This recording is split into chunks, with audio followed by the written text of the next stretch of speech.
ओम गुरुवे नमः। प्यारे हरि भक्तों, आज हम आपको बतलाएंगे कि मंत्र सिद्धि क्या होती है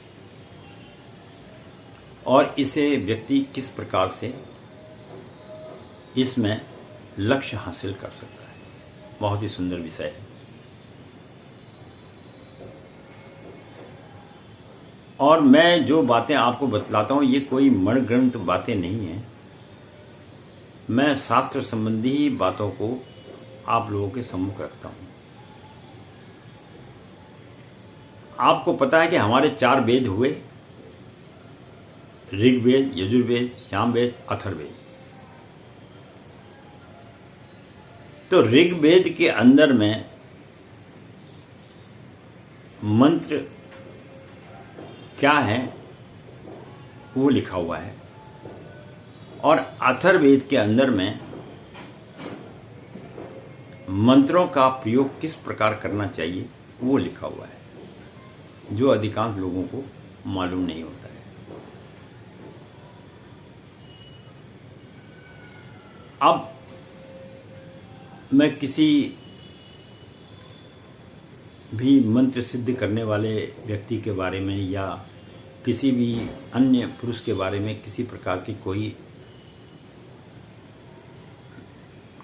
टिप्पणी आदि नहीं करता हूँ। ये मेरा अपना एक सिद्धांत है।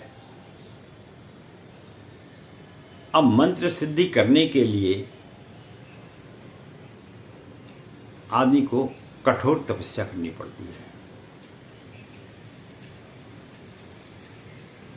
आपने सुना होगा, मुझे इतना ध्यान में नहीं है, कि एक समय में रेडियम जो घड़ी के अंदर में लगता उसका आविष्कार हुआ था और जिस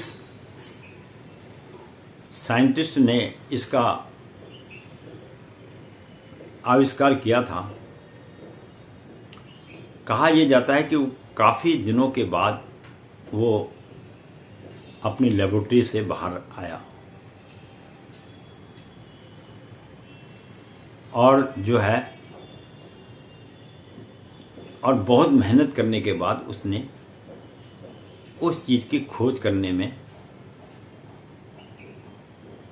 जो है ज्ञान प्राप्त किया।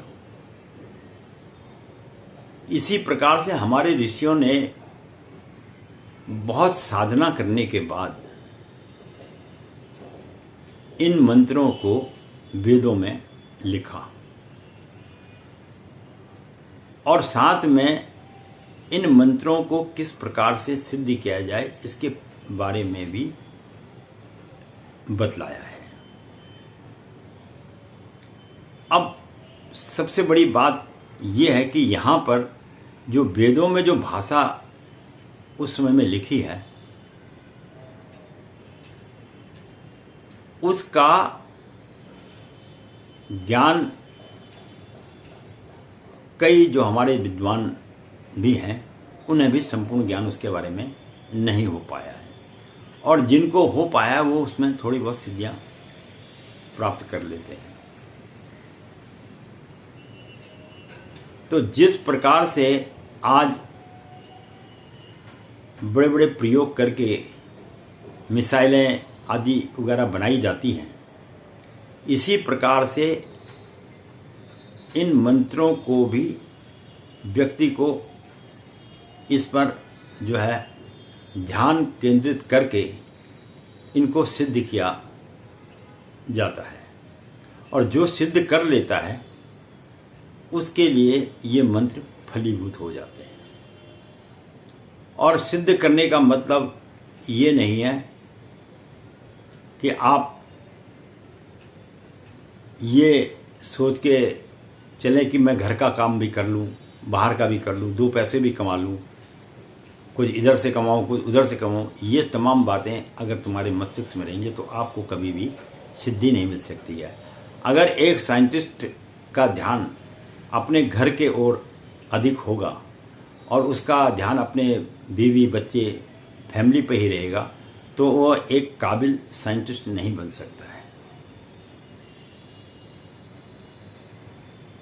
हमारे देश के इतने बड़े अब्दुल कलाम साहब हुए वो एक सफल साइंटिस्ट तभी बन पाए जब उन्होंने जीवन में हर तरह की चीज़ों का त्याग किया, तब वह सफलता के लक्ष्य पर पहुंचे। इसी प्रकार मनुष्य को अगर मंत्र की सिद्धि पहले तो प्राप्त करना ही असंभव है, और अगर किसी ने कर लिया उसका उपयोग वो जान गया तो उसको अपने जीवन में इन संसारिक साधनों का त्याग तो करना ही पड़ेगा। जो पहले हमारे ऋषि मुनि जिन्होंने इतने तपस्या से इतनी सिद्धियां प्राप्त की, क्या वह कभी अपने आश्रम में बैठ के उन्होंने कोई मंत्र सिद्ध किया? नहीं किया। विश्वामित्र जी ने अपना राजपाट छोड़ दिया, और छोड़ने के बाद जब उन्होंने तपस्या करी तब उनको जो है गायत्री माँ के मंत्र की सिद्धि प्राप्त हुई। ये बिल्कुल सत्य बात बता रहे हैं हम आपको। तो किसी भी चीज को प्राप्त करने के लिए आपको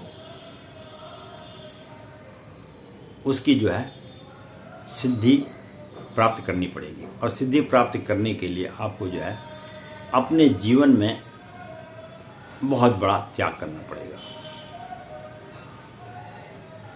तो ये मैंने आपको बताया कि मंत्र सिद्धि जो है किस प्रकार की जाती है और इसके लिए कितना बड़ा त्याग होना चाहिए। ये आप हमारे वेदों को, पुराणों को पढ़ने के बाद आपको तब इस विषय में ज्ञान हो जाएगा। क्यों दुर्वासा ऋषि किसी को कोई श्राप दे देते थे तो वो सत्य हो जाता था, और आज आदमी कुछ भी बात कहे तो उसकी बात सत्य की जगह असत्य हो जाती है। क्यों? क्योंकि उसके अंदर में वो शक्ति ही नहीं है कि जिससे वह जीवन में सफलता हासिल कर सके। और जिस दिन जिस व्यक्ति के अंदर में इस चीज की सफलता प्राप्त हो जाएगी, उसे इस संसार से कोई लोभ लालच नहीं होगा।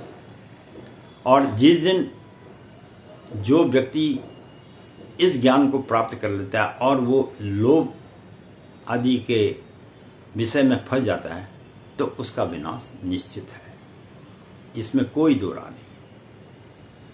मैं पंडित गिरीश तिवारी अपनी वाणी को यहीं पर विश्राम दूंगा। आशा करता हूँ आप लोग ज्ञानी हैं, हम तो थोड़ा बहुत ज्ञान जानते हो आपको समझा दिया।